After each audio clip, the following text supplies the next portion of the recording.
now.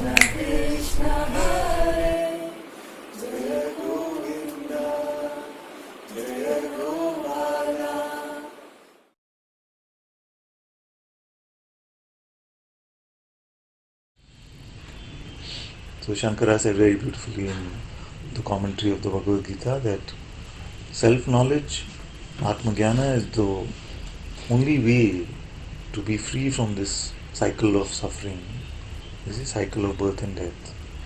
And it has only one prerequisite. One prerequisite is the non-attachment to actions and their fruits. And it's so strange, all of us know this, but we keep applying it to our spiritual action as well. We keep applying it to spiritual insight as well. Now that I know myself, you see, am I free? What happened for me? You see? But you just discovered that you are not this body mind, no? That you are that pure awareness, you see, which is not perceivable, and yet from which all that is perceivable arises on its own screen of existence, of being. This is your discovery, you see. And yet, because of the deeply conditioned selfishness, we want this to mean something for one particular body mind. You see? And the moment we get into that trap, we are back into our limited frame of reference of personhood. You see? So, independent of perception, independent of conceptual understanding, you have a deep intuitive insight into the nature of yourself, which is completely clear. You see? If you leave it unburdened with any expectation, that is called freedom.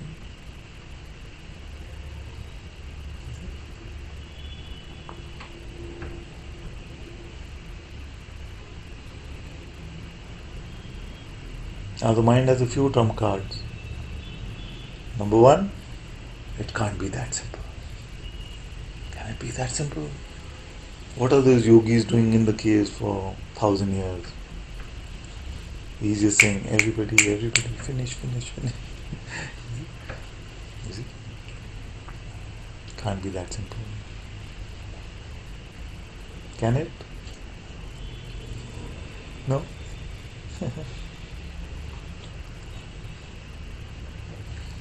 What's in it for me?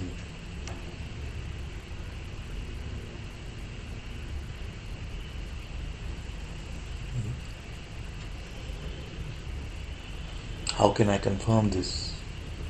These are the trump cards. But you did confirm it.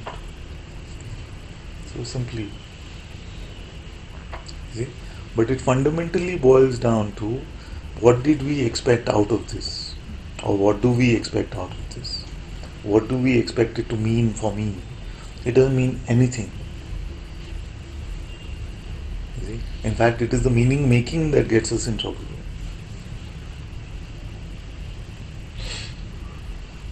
You see?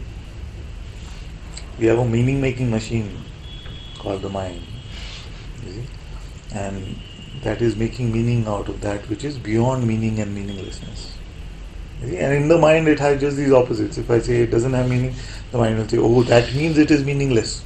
You see, but that is also meaning making. So we're not in that boundary at all, what we're speaking of. It is neither meaningful nor meaningless. Neither meaning is true. You see, it just is.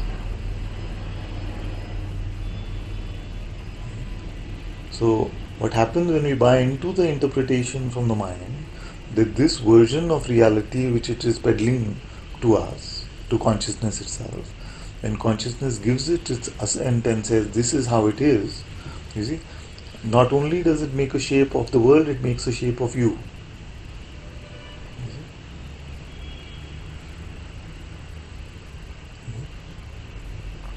And once you take a shape, you will be shaken. That is called suffering. You cannot be shaken without a shape.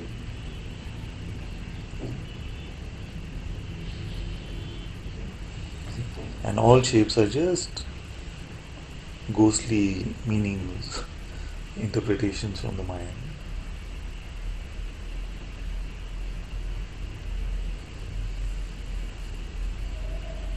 See, he's already looking a bit shaken. I mean, some shape has been taken, no? Some shape is taken. How will you shake this space? Your job is to shake the space in this room. Not possible. So, till you cannot buy the presumption of your suffering unless first you buy the idea of your shape. But what you are discovering is empty of shape. See, even formless is a very timid word compared to what you are discovering.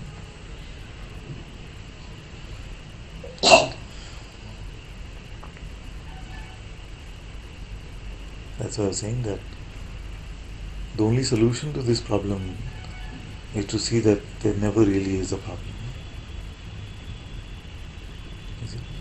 Otherwise, you start to believe that the problem is real. You see, then you make a shape out of yourself and you try to solve it at that level. It just cannot work. You will never be able to fill your perception with truth and fill your intellect with truth. Those are the only tools. What else are spiritual seekers struggling with? Only this. No? You see?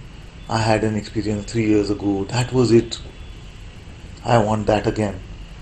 But that which comes and goes is not real. Yeah, I know. But still, that. You see, it's just attachment. It's just desire. Spiritual materialism.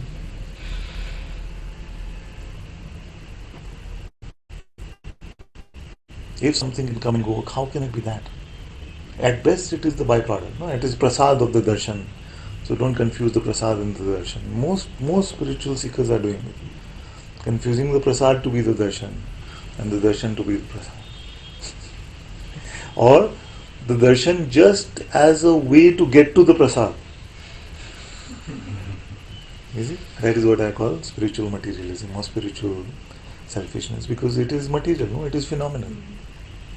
The byproducts are always phenomenal. You see? So till we come to a point where this just becomes about the truth for truth's sake and nothing else. You see? Although the insight will always be there for you, always available, you will still not feel free because you will try to match it against a benchmark which is phenomenal and say, how do I have this yet?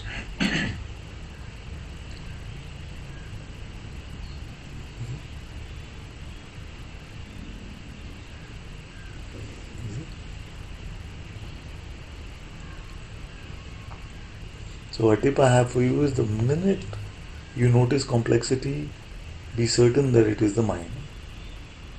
Because the truth is always, always, always super simple.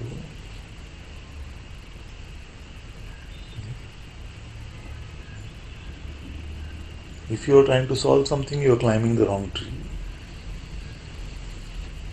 If you are trying to resolve something, if you are trying to see something, if you are trying to have the final experience, it's all nonsense.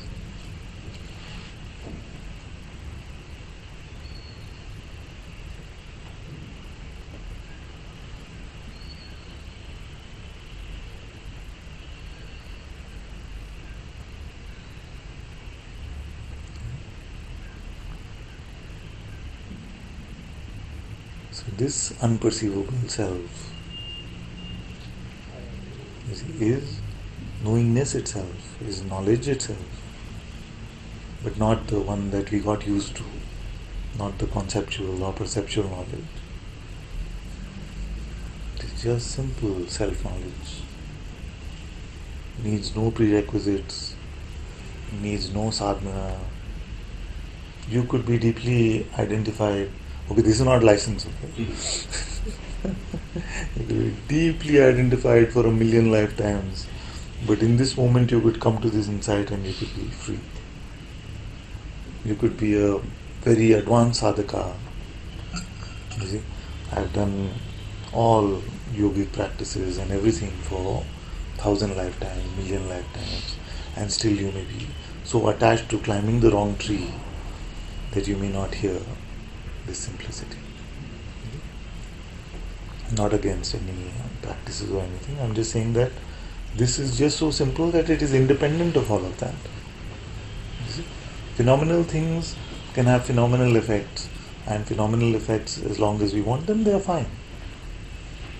You see? But don't confuse them with your reality.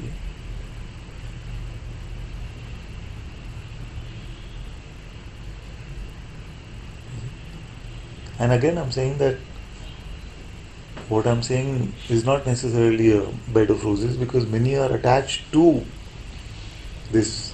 You see? And it's not fun to hear that what you've been trying to accomplish is just.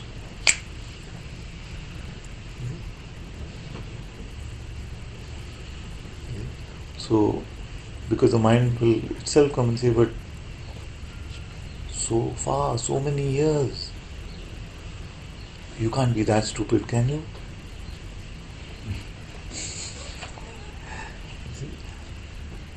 So, it'll try to poke your ego in every way, poke your specialness in every way. So another trump card of the ego is to say, but there must be something more. You see? Where are the bells and whistles? Where are my siddhis? Yeah?